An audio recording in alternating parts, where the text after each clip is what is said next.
All right, welcome back, everybody. Today, we're going to be sharing Atticus Doom from Mezco and their Rumble Society line. We're looking at the comic that comes packaged in the box, just the way you saw in the opening. And it is a really fun comic. It is a good read. I'm not going to share the whole comic today because I don't want to spoil it, but it is a great comic and it tells you the answers to these questions. Whose side is he on? How does he get his powers? Where is he from? And we get some cool connections in there to some other pop culture icons, if you will. And it was really nice. At least I enjoyed it. So I'm going to share the back cover with you. And we've got some advertisements. And I'll share the inside covers. How a man should smell. Old salt. On the other side, Atticus Doom, Necromagnus Prime. And we got credit to the artist down here, all rights reserved. It also comes with a Mezit. Oh, my first pink Mezit. My first pink Mezit. And this is a really cool box. This is really nice, man. Rumble Society. That is really nice. So it opens just like that. Oh. Be careful how you pose. Don't break this toy and then blame us. Let's go ahead and get him out. All right, very cool. There is a lot to unpack with Atticus, so we're going to go slowly here at the start to go over all of the awesome backstories for each of the accessories that he comes with. As I learned reading the comic book, there's a lot of backstory for who Atticus is and how he became what he is and what we see before us. I'm not going to spoil anything that was in the comic, but I am going to share some of the detail from these awesome accessories because I think it is so cool the way they give you a comic with his origin story, but then they give you a section that goes over the origins of each of his accessories. And that is super cool. So starting out with what he has on him, we see the flames coming out of his eye sockets, the translucent flames, and those are removable so that you can go ahead and have the exposed skull look. And I'm digging that translucent plastic. The next accessory that we'll look at on Atticus is on his head wrap, and it is the Leviathan particle. It is the medallion that is resting upon the flame that is behind it, because this is actually more translucent flame. And this little Leviathan particle grants him the ability to create portals, if you will, that can cast others into a great dark abyss. So nothing morbid about that. On the top of his exposed brain, he has what is called the Philosopher's Oculus, which basically grants him the ability to comprehend what is incomprehensible and know what is unknowable. All right, one of those kind of things. Next, and this is super cool, in addition to just being an awesome head portrait,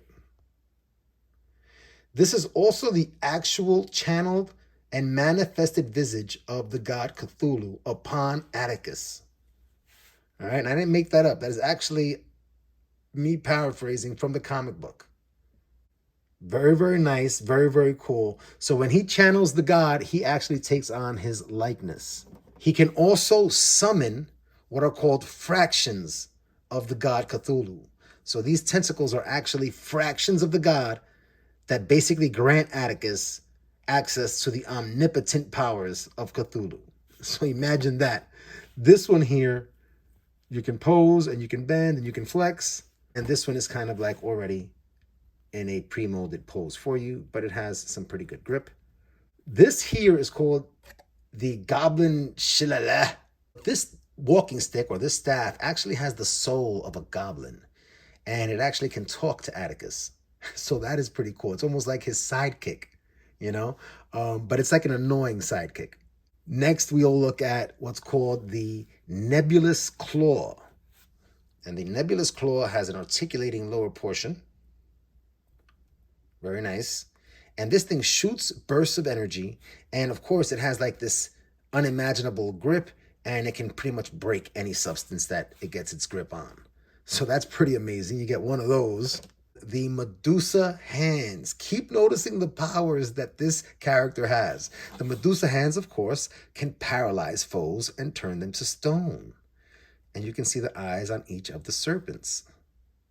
If you look at the left hand, It is kind of like charred, almost looks like molten lava.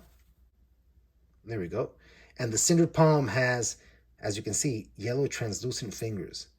And it is obviously inflamed with a dark magic. And that dark magic can summon souls from the lake of fire. And it can also raise the dead for brief periods of time. That is a wild, wild array of powers. He has one more accessory, this amazing little book. And this book is the Tama Zaraza. And it basically is, ancient dark knowledge. And it is a book that Atticus reads from. And he reads 3 words that tie him to a shared universe. And we're going to talk about that when we look at our themed comparison. The buckle here on the book, you can press down and open your book. And the pages on the inside are actual paper.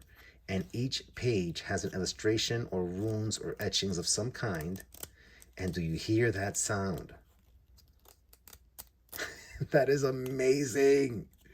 Amazing. I love this little thing. So, so cool. All right, so let's take a look at how he moves with the trench coat on and everything else on, right? So I think that will be a really cool way to show his articulation. So starting out at the top, you're going to get really great tilt to either side. Cool, cool stuff. Up and down, up, down, not so much. He'll give you full rotation. You have an upper diaphragm cut. You have a waist cut. The arms are going to give you 90, and they'll give you beyond 90 at the armpit. And at the bicep, you do have a swivel, and you can rotate. Well, that's impressive. That is really impressive. That is some great stitching. That is just great work with the way that they designed the coat. Look at how it gives you space here in the back for this. That is some great, great stitching. Way to go. Awesome stuff. You've got the usual rotation and all kinds of horizontal, vertical movement at the wrists. Let me hike up the pants here. We'll give you a pretty decent split. It's a pretty decent split. They'll come forward well enough for him to sit. Very nice. Swivel, you do have some rotation there. You can get way back there with them. I think this is the buck from Vapor. I'm not sure. So you have some great articulation all over the place. That is really, really nice stuff. Let's go ahead and do some action poses and play. Very nice. I've got the upper thigh swivel activated so that I could get this back left leg in that pose. He's leaning forward using his cane or his goblin soul side companion there for a little stability. And he's firing away from the cindered palm or summoning some souls from the lake of fire. Very, very nice. I've got the trench flared open. There is wire all throughout the frame of the trench. There is wire throughout the belt. There is no wire in the actual collar. Just pointing all that out. Oh yeah, I am digging this pose. So he's nailing the iconic hero pose, right? With the knee on the ground, very dramatic landing or action stance. And I've also got him with both of his arms extended, shooting. Now you might be thinking, well, what is Atticus doing shooting? Well, he is using the cindered palm to let off projectiles with that hand, and he's using the nebulous claw to let out those bursts of energy that you can learn about in the comic. So how cool is that, right? And I'm feeling that little action pose with him right there. Look at how much flexibility you can still get despite him having pants and a trench coat and a vest and a sweater underneath, which we still have yet to look at. Very, very cool pose. Let's look at another one. He is in his ready position or firing away. That is such a cool, cool stance. And I love the windswept trench. Cool stuff, cool stuff. Next, Atticus didn't come with any melee weapons, unless you want to call the goblin walking staff a melee weapon, but he did come with fractions of Cthulhu. And so he is able to nail the iconic pose of Conan. Look at that. Very, very nice. I like all the ripples and waves and folds in the trench. All right, we're looking at Atticus in more of a gentlemanly look, but deceptively gentlemanly because he has the hands of Medusa, so he can paralyze you and freeze you in place. And he's also wearing the Nebulous Claw, so he can blast away bursts of energy and shatter you to bits. Oh, in addition to having the visage of Cthulhu, which allows him to channel some of his many vast powers. Let's look at one last accessory and talk about how it's going to segue us into the themed comparison. So I referenced this book, and in the comic, I'm not going to ruin it, but Atticus Doom reads from this book, and when he reads from that book, it turns him into the figure that we see before us. So I don't want to give away too much. I want you to enjoy it spoiler free, but what he reads in the book is connected to Ash from Evil Dead and Army of Darkness fame. And we know that Ash has a connection to Jason Voorhees of Friday the 13th fame, because in Jason Goes to Hell, you could see in the background of one of the scenes this little book, the Necronomicon. This book and how it's connected to this book and this character, that creates a shared universe. And I thought that that was super awesome and an amazing Easter egg when I was reading the comic. I wish I had Freddy Krueger, because as we know from Jason Goes to Hell, Freddy Krueger makes an appearance, and therefore he is part of this shared universe.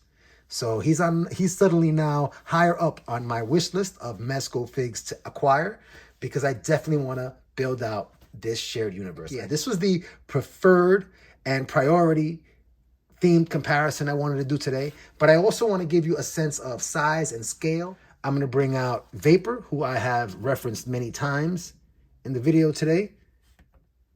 And it even seems like Atticus, his shoulders are a little lower than the shoulders on Vapor. I'll also bring out my Nemo.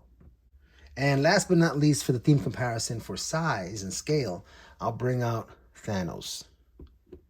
My largest Mezco. I don't have the Hulk, and I don't know if he's bigger than Thanos or not. I don't know if it's the same buck or not.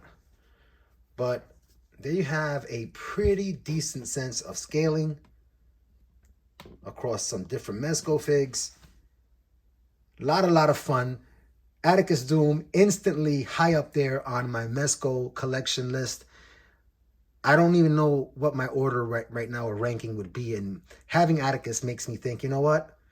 Maybe I got to make a video of my top favorite Mezcos in my collection. And he'll definitely be up there for sure. As always, everybody, it's so much fun taking this time out to share this experience of collecting toys as an adult. I hope you keep coming back and share some experiences too. Until next time, everybody, take care.